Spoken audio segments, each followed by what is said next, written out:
అనకాపల్లి జిల్లా అనకాపల్లి కసింకోట వద్ద college bus బీభత్సం 12 ఏళ్ల బాలుడు మృతి పలువురికి తీవ్ర గాయాలు తమ కాలేజ్ బస్సు వలన ప్రమాదం జరిగిన బస్సు కింద పడి ఒక బాలుడు మృతి చెందిన ఆ కాలేజ్ విద్యార్థులకు గాని ఆ బస్సు డ్రైవర్ కానీ స్పందించకపోవడంతో ప్రమాద స్థలంలో వారు వీళ్ళు అసలు మనుషులేనా అన్న ప్రశ్న అందరిలో తలెత్తింది. అవంతి కళాశాలకు చెందిన ఒక బస్సు విశాఖ నుండి పాలెం వెళ్తున్నప్పుడు ఈ ప్రమాదం చోటు చేసుకుంది. జాతీయ రహదారి వద్ద ఈ బస్సు అతి వేగంగా వస్తూ బయ్యవరం జాతీయ రహదారి వద్ద గొల్లవల్లి గోవిందు, గొల్లవల్లి రమణవ్వ, గుండమతుల లక్ష్మీలు నడుపుతున్న మొబైల్ టిఫిన్ వ్యాన్ ను అవంతి కళాశాలకు చెందిన బస్సు అతి వేగంగా ఢీకొంది. అప్పుడే పెందుర్తి నుండి పిఠాపురం వెళ్తున్న ముస్లిం కుటుంబం మార్గమధ్యంలో టిఫిన్ కు ఇక్కడ ఆగి టిఫిన్ చేస్తుండగా ప్రమాదం జరగడంతో ఆ ప్రమాదంలో గౌస్ అనే బాలుడు అక్కడికక్కడే మరణించారు. 5గురికి తీవ్ర గాయాలయ్యాయి. 3 బైకులు, 1 కారు నుంచయ్యింది. బస్సు డ్రైవర్ కాంగ్రేగుల ఉషా కిరణ్ అతి వేగంగా నడపడమే కారణమని ప్రాథమిక దర్యాప్తులో తేలింది. చికిత్స కోసం క్షతగాత్రులను పోస్టుమార్టం నిమిత్తం బాలుడు మృతదేహాన్ని 100 పడకల ఆసుపత్రికి తరలించారు. కొందరిని ఉషా ప్రైమ్ హాస్పిటల్ కు చేర్చారు. వారిని కూటమి అభ్యర్థి కొనతాల రామకృష్ణ, మాజీ శాసనసభ్యులు పీలా గోవింద సత్యనారాయణ పరామర్శించి మెరుగైన వైద్యం కోసం డాక్టర్లతో సంప్రదించారు. బయ్యవరం జంక్షన్ దగ్గర నేషనల్ హైవే ఆనుకొని పక్కన కొత్తపల్లి బుచ్చిపేట రోడ్లో ఒక టిఫిన్ సెంటర్ బండి ఉంటే అక్కడ టిఫిన్ చేస్తున్నప్పుడు అవంతి కాలేజ్ తాలూకా బస్సు దూసుకువచ్చి ఈ పేషెంట్లు అక్కడ టిఫిన్ చేస్తున్న వారి మీదకి రావడం జరిగింది. దానివల్ల అక్కడున్న కారు కానీ స్కూటర్లు కానీ దీంతో అందరి మీద మనుషుల మీద కూడా ఆ బస్సు వెళ్ళిందనేసి ప్రత్యక్ష సాక్షులు చెప్తున్నారు. ఇక్కడైతే ఒక ముస్లిం యువకుడైతే పెందుర్తికి సంబంధించి ఒక ఆయన దురదృష్టవశాత్తు చనిపోయాడు. ఇక్కడ ఒక ముస్లిం లేడీ ఉంది. ఆవిడ మీకు అబ్డామిన్ బాగా బస్సు టైర్ ఎక్కడం వల్ల పూర్తిగా కట్ అయిపోయింది. అది సివిసెస్ చేశారు కానీ బ్లీడింగ్ అవుతుందేమో అనే అనుమానం ఉంది. అప్పుడు అల్ట్రాసౌండ్ చేస్తున్నారు.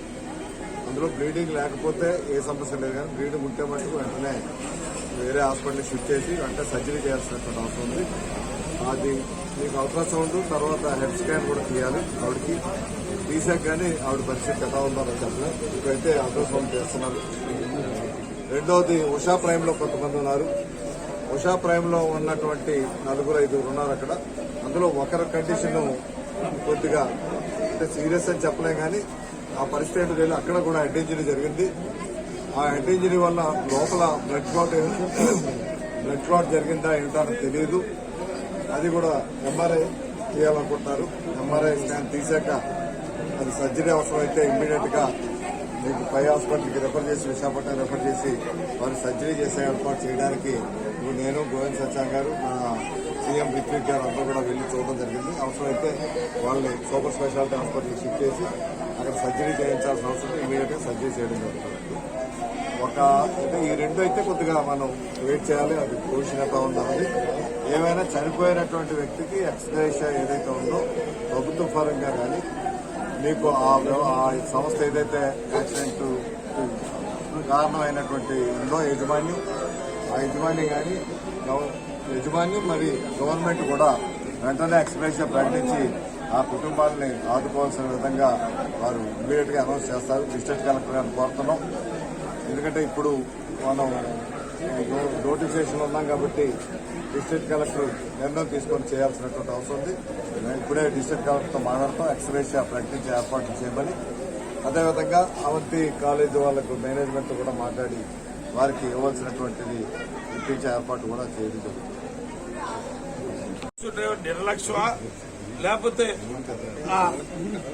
బండి బ్రేకులు ఫెయిల్ అయ్యాయి అంటున్నారు. ఎంతవరకు అనేది ఎంఈ ఇన్స్పెక్టర్ ఇదైతే దొరకడం ఇంతవరకు మన ఏరియాలో ఎప్పుడు అక్కడ యాక్సిడెంట్ జరగలేదు. అక్కడ కూడా ఒక ఆయన హెడ్డింగ్ సీరియస్ కండిషన్, ఇక్కడ కూడా ఒక ఆవిడకి సీరియస్ కండిషన్ స్కాన్ తీస్తున్నారు. ఈ స్కాన్ తదనంతరం వైద్య షిఫ్ట్ చేయలేక వచ్చాడని డాక్టర్ చెప్తున్నారు. దురదృష్టం ఈరోజు మా అనకాపల్లి నియోజకవర్గంలో కసికోట బండ్లో ఒక దుర్ఘటన, చాలా ఘోరాతి యాక్సిడెంట్. ఇప్పుడు ఆ ప్రాంతంలో ఎవరు వెహికల్స్ మీద హైవే వెళ్తున్నప్పుడు టిఫిన్ చేయడం అనేది చాలా కాలం బట్టి ఆ టిఫిన్ సెంటర్ దగ్గర ఆగడం, అందరూ టిఫిన్ సెంటర్ ఆనందించడం వస్తుంది.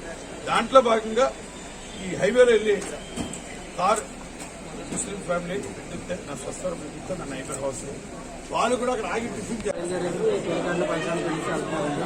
వెళ్తుండగా వీళ్ళు భయవరం దగ్గర టిఫిన్ చేద్దామని చెప్పేసి కార్ ఆపేసి టిఫిన్ చేయడం చేసి టిఫిన్కి లోపలికి వెళ్ళారు. లోపలికి వెళ్ళి ఇంకా 10 నిమిషాల్లో బయలుదేరుతారని కానీ ఈ బస్సు చాలా ఫాస్ట్గా డైరెక్ట్గా హోటల్లోకి వచ్చిందనమాట. వచ్చేసిన వెంటనే బాబు కింద ఉండిపోయాడు బస్సు టైర్ కింద. కనీసం బస్సులో ఉన్న వాళ్ళు స్టూడెంట్స్ దిగి కనీసం హెల్ప్ అయినా చేయాలి, బస్సులో ఉండిపోయాడు కింద ఉండిపోయాడు అని చెప్పేసి ఎంత ఇదిగా చెప్పినా కూడా ఎవరూ హెల్ప్ చేయలేదు. కింద పడిపోయిన వాళ్ళ మీద నుండి వెళ్ళి పక్కన నుంచి చూస్తున్నారే కానీ కనీసం వచ్చి హెల్ప్ చేయలేదండి. పిల్లలు అన్న తర్వాత పెద్దవాళ్ళే కదా, చిన్నపిల్లలు అయితే కాదు కదా. మరి చిన్నపిల్లలు స్కూల్ బస్ అనేసి అనుకుంటే ఏదో కాలేజ్ బస్ అండి. కాలేజ్ బస్ అన్న తర్వాత అందులో పెద్ద పిల్లలు ఉంటారు. అవంతిగా కాలేజ్ అండి. కాలేజ్ పిల్లలు మరి పెద్ద పిల్లలే ఉంటారు. కనీసం దిగి హెల్ప్ చేయాలండి. మనిషి అన్న తర్వాత ఎవరికైనా సరే హెల్ప్ చేయాలని అనిపిస్తుంది. ఆ ప్రమాదం ఉన్న దగ్గర జరిగిన వెంటనే ఏదో చిన్న మనకి కలిగిన దాని మీద ఏదో చేస్తాం. చిన్న దెబ్బలు తగిలిన వాళ్ళకి సేవ్ చేయడము ఏదో చేస్తాం కదండి. కనీసం అది కూడా చేయలేదన్నమాట పిల్లలు.